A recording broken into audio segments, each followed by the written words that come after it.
राधे राधे मेरे प्यारे दर्शकों, मैं एस्ट्रोलॉजर वर्णिक कौशिक आपकी ज्योतिष आचार्य आपका स्वागत करती हूँ आज की इस खास वीडियो में।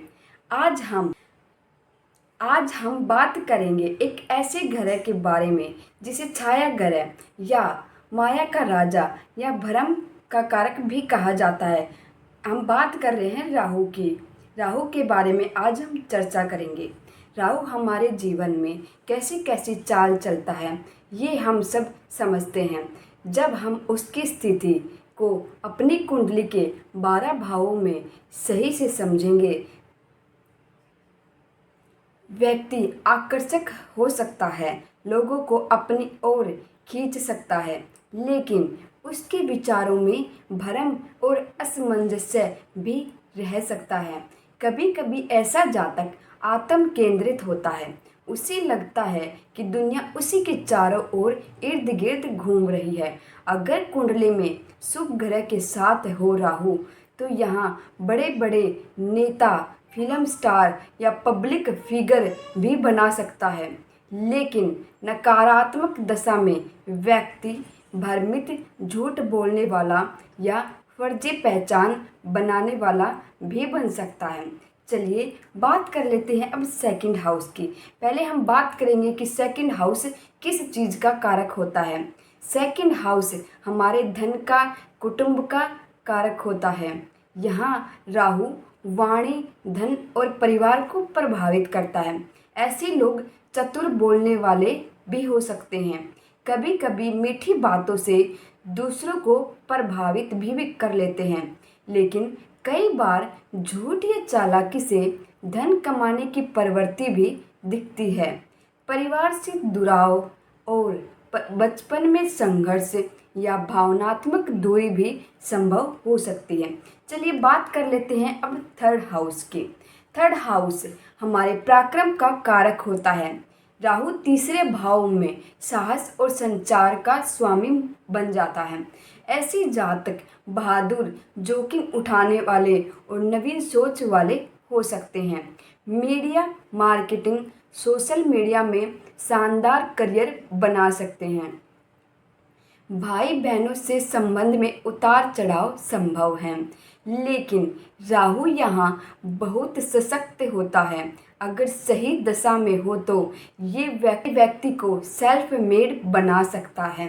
आइए बात कर लेते हैं फोर्थ हाउस की। हमारा फोर्थ हाउस माता का और सुख का, वाहन का और जमीन भूमि का होता है। ये भाव माता, घर, संपत्ति और मानसिक सुख से जुड़ा होता है। राहु यहाँ मानसिक अशांति, माँ से दूरी या घर बदलने की प्रवृत्ति ला सकता है।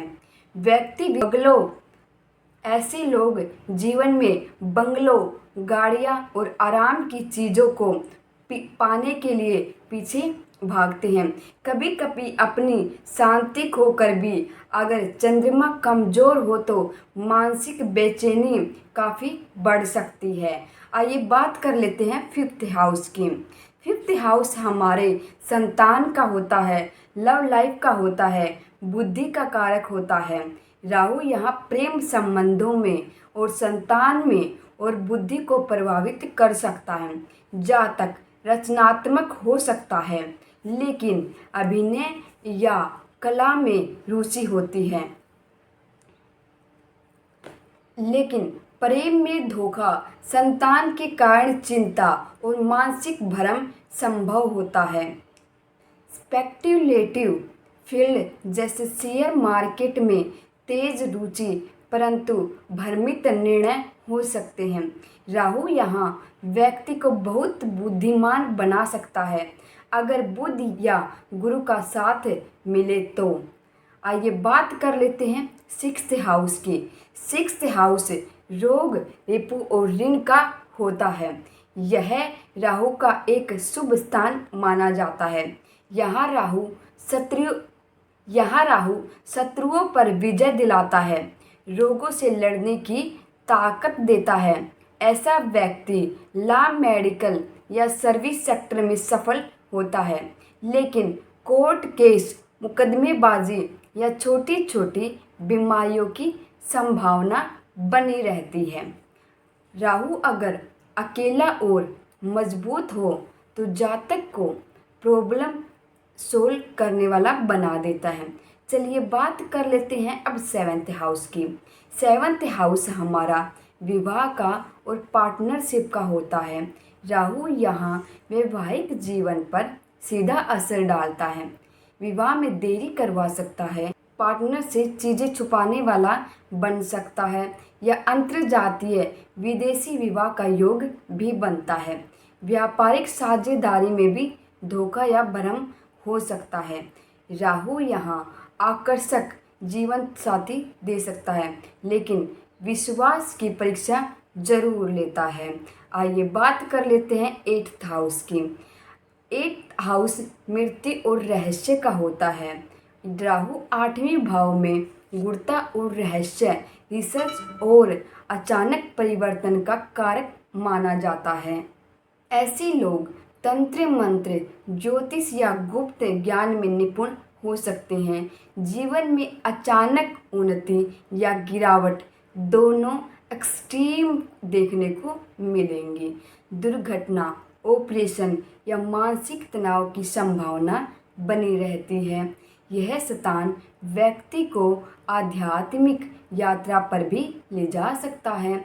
अगर राहु पर गुरु की दृष्टि हो तो ये और भी संभावना बढ़ जाती हैं।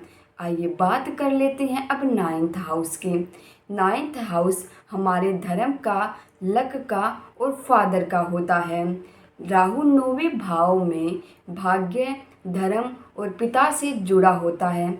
ऐसा व्यक्ति धर्म के बारे में सवाल करता है, ब्लाइंड फैथ से दूर रहता है, विदेशी संस्कृतियों में रुचि होती है, पिता से रिश्ते में टकराव या दूरी हो सकती है। हायर एजुकेशन या लॉन्ग ट्रैवल का योग बन सकता है। चलिए बात कर लेते हैं टेंथ हाउस की। टेंथ हाउस हमारे कर्मा और करियर का होता है। राहु यहाँ करियर में आश्चर्यजनक उन्नति देता है।